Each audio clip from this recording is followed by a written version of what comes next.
On pourrait croire qu'une galaxie est gouvernée par ses étoiles.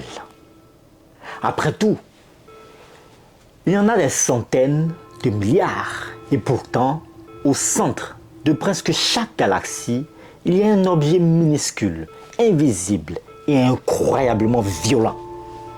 Un trou noir supermassif. Et quand il s'active, il devient un quasar. À ce moment-là, ce n'est plus la galaxie qui décide, ce sont les jets, les vents, l'énergie brute. Le quasar souffle, éclaire, brûle et parfois, il empêche même les étoiles de naître. Aujourd'hui, on va voir comment ces phares déchaînés ne se contentent pas d'illuminer l'univers ou le cosmos, mais comment ils sculptent les galaxies, dictent leur croissance et réécrivent le destin. Oui, le destin de l'univers ou leur propre destin. Bienvenue dans un univers où l'objet le plus compact impose sa loi aux structures les plus vastes. Let's go.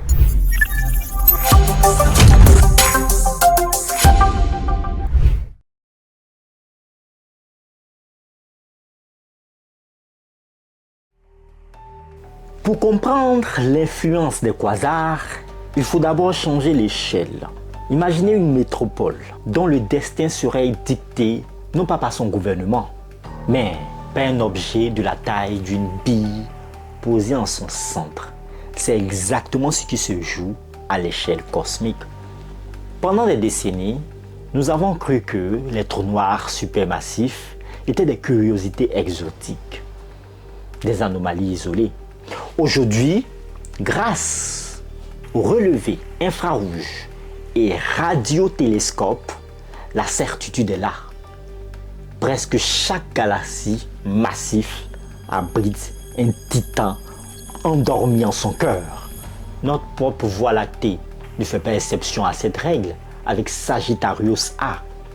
Bien qu'il pèse 4 millions de fois la masse de notre Soleil, il fait figure de poids plume. À l'autre bout du spectre, dans l'univers jeune, nous observons des monstres comme Ton 618, dont la masse dépasse les 66 milliards de soleils, s'il vous plaît.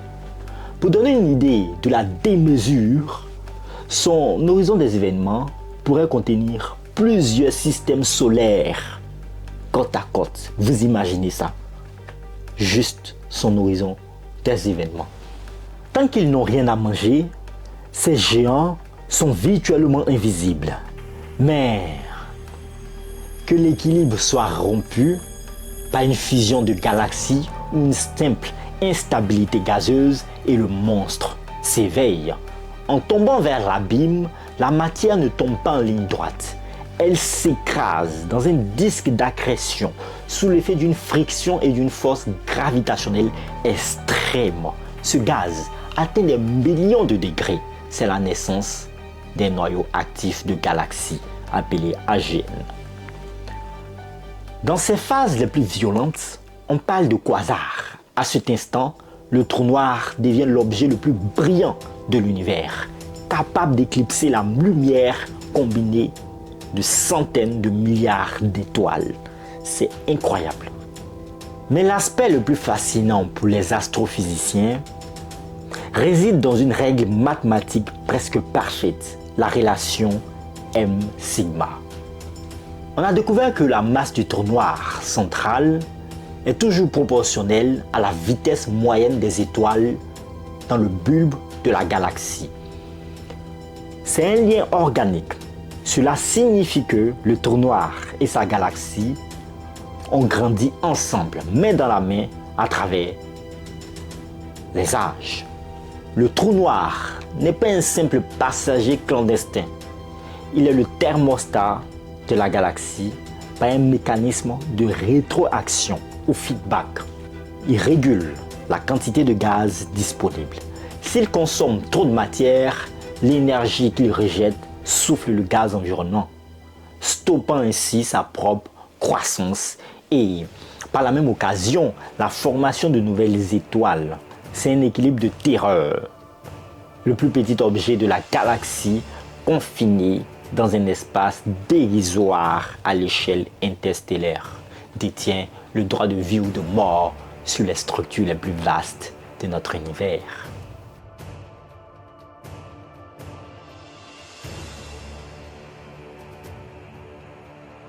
Quand un trou noir central devient un quasar, il ne se contente pas de briller, il devient un agent de transformation galactique. Sa puissance est telle qu'elle peut chauffer, souffler et redistribuer le gaz qui se trouve autour de lui, là où naissent les étoiles. On appelle ce phénomène le feedback des quasars. Imaginez une tempête cosmique, les jets relativistes et les vents intenses éjectent du gaz à des vitesses incroyables, parfois plusieurs milliers de kilomètres par seconde. Ce gaz est celui qui pourrait autrement former des étoiles. Cela provoque que certaines galaxies voient leur formation stellaire s'arrêter brutalement. D'autres, paradoxalement, voient la matière comprimée par les jets et forment des étoiles encore plus rapidement dans certaines régions de l'univers. Prenons un exemple concret. La galaxie Markarian 231, l'une des galaxies avec un quasar le plus puissant proche de nous. Les astronomes ont observé que ces jets soufflent le gaz sur des centaines de milliers d'années-lumière, réduisant la quantité de matière disponible pour former de nouvelles étoiles dans le centre. Sans ce feedback, la galaxie aurait produit des millions d'étoiles supplémentaires. Ce n'est pas tout. Prenez un autre exemple spectaculaire. C'est celui du SDSS et J 1356 plus 1026, où les jets et vents du quasar créent de véritables bulles de gaz chaud qui s'étendent sur plus de 30 000 années-lumière. Ces bulles sont visibles aux rayons X et en ondes radio, et elles montrent à quel point un objet minuscule au centre peut remodeler toute une galaxie. Le feedback des quasars n'affecte pas seulement la galaxie elle-même, elle influence aussi le milieu intergalactique, redistribuant du gaz et des éléments lourds dans l'espace environnant, qui enrichissent aussi et ainsi l'univers et influencent la formation d'autres galaxies. Le quasar agit comme un sculpteur cosmique qui façonne les sculptures autour de lui et parfois même à des millions d'années-lumière de distance. Ces phénomènes extrêmes sont étudiés grâce à des télescopes comme Hubble, Chandra et le Very Large Array, qui permettent de visualiser les jets et les bulles de gaz en lumière visible, rayons X et radio. Ces images révèlent de véritables explosions de lumière qui montrent le quasar à l'œuvre. En stoppant la formation de nouvelles étoiles, le quasar change littéralement la couleur de l'univers. Les étoiles jeunes, massives et brûlantes émettent une lumière bleue intense, mais elles vivent peu de temps. Oui, tout à fait. Sans le gaz frais que le quasar a expulsé, la galaxie ne peut pas renouveler sa population. Elle commence alors à vieillir.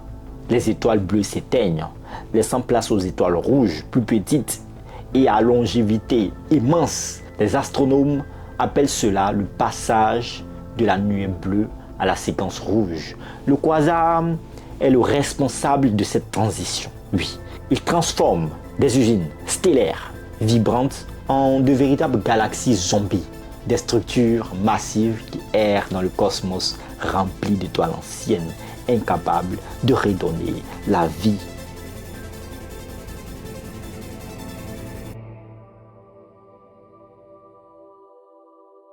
Si les quasars sont déjà impressionnants aujourd'hui, leur apparition dans l'univers primordial défie complètement notre imagination. Certains quasars ont été observés à plus de 13 milliards d'années-lumière, ce qui signifie que leur lumière a commencé son voyage moins d'1 milliard d'années après le Big Bang.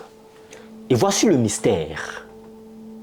Ces trous noirs supermassifs avaient déjà des masses de milliards de fois celles du Soleil, alors que l'univers était encore tout jeune.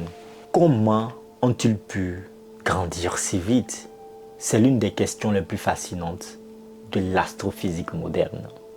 Récemment, le télescope spatial James Webb a ajouté une pièce majeure à ce puzzle. Oui, il a détecté ce que les astronomes appellent des petits points rouges, Little Red Dots. Sous leur apparence modeste se cachent en réalité des quasars miniatures, extrêmement denses et précoces. Cette découverte prouve que ces monstres étaient bien plus nombreux qu'on ne le pensait dans l'enfance de l'univers, ce qui suggère que la symbiose entre trous noirs et galaxies a commencé bien plus tôt que prévu.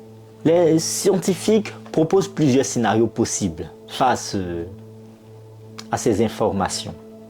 Déjà, les trous noirs géants pourraient être nés directement de l'effondrement de nuages de gaz massifs, sautant l'étape étoile, trou noir classique. Certains ont peut-être grandi à une vitesse extrême, avalant de la matière presque sans limite pendant des centaines de millions d'années, défiant la fameuse limite d'Eddington. Il se pourrait qu'ils soient nés de collisions et fusions de multiples trous noirs primordiaux, accélérant leur croissance.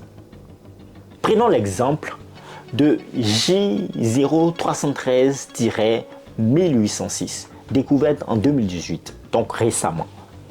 Son trou noir central a une masse estimée à 1,6 milliard de fois celle du Soleil et il brille comme des trillions de soleils combinés.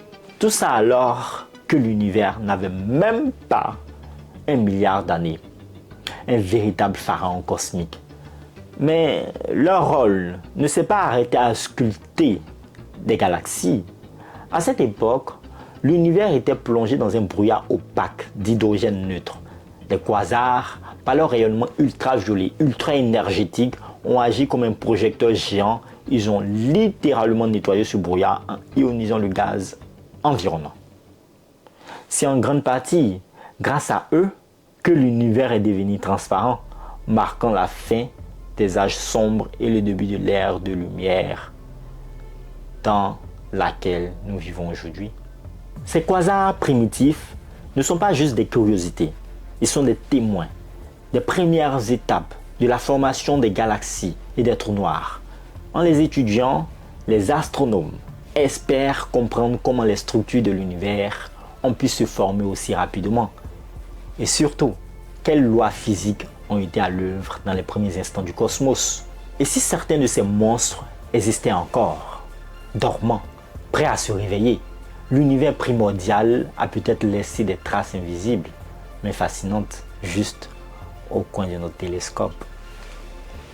Ces découvertes bousculent une idée reçue. On a longtemps pensé que les galaxies se formaient d'abord et que le trou noir grandissait lentement en leur centre. Mais les quasars primitifs nous racontent une autre histoire. Il semblera que dans l'univers jeune, les trous noirs aient grandi beaucoup plus vite que leurs galaxies hôtes.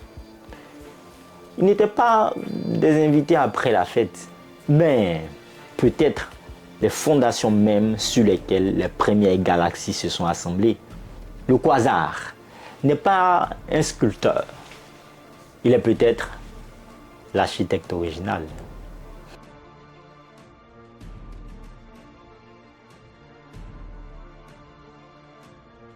Les quasars ne sont pas de simples phares dans l'univers, ce sont des sculpteurs cosmiques. Depuis le centre des galaxies, ils régulent la naissance des étoiles, soufflent le gaz interstellaire et façonnent la structure même de la galaxie haute.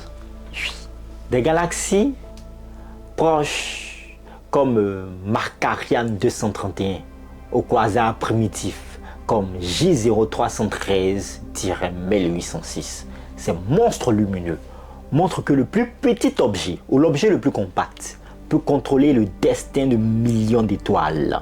Et ce pouvoir n'a pas de limite de temps. Même dans l'univers jeune, les quasars ont réécrit l'histoire des galaxies. En étudiant ces géants, nous ne faisons pas que comprendre les objets lointains. Nous lisons l'histoire de la matière, de l'énergie et de l'univers lui-même. Chaque quasar est un témoin silencieux mais puissant des forces qui ont sculpté le cosmos. Dans le prochain épisode, nous plongerons encore plus loin. Oui, on va faire ça. Vers les mystères des trous noirs extrêmes, des sursauts gamma, là où l'univers révèle son visage le plus sauvage et spectaculaire. Mais avant ça, il manque le 3e épisode sur la série des quasars. Et croyez-moi, il vaut la peine d'être suivi. Entre-temps, nous avons parlé dans cette vidéo des trous noirs. Que se passerait-il vraiment si un trou noir vous absorberait ou vous absorbe? C'est ce que nous développons dans cette vidéo-là. Avant le 3e épisode, vous pouvez aller vous distraire avec ça. Ce n'est pas mauvais. Portez-vous bien. Faites le plein de savoir. N'arrêtez jamais d'apprendre. C'est ce qui vous fait grandir. Au revoir.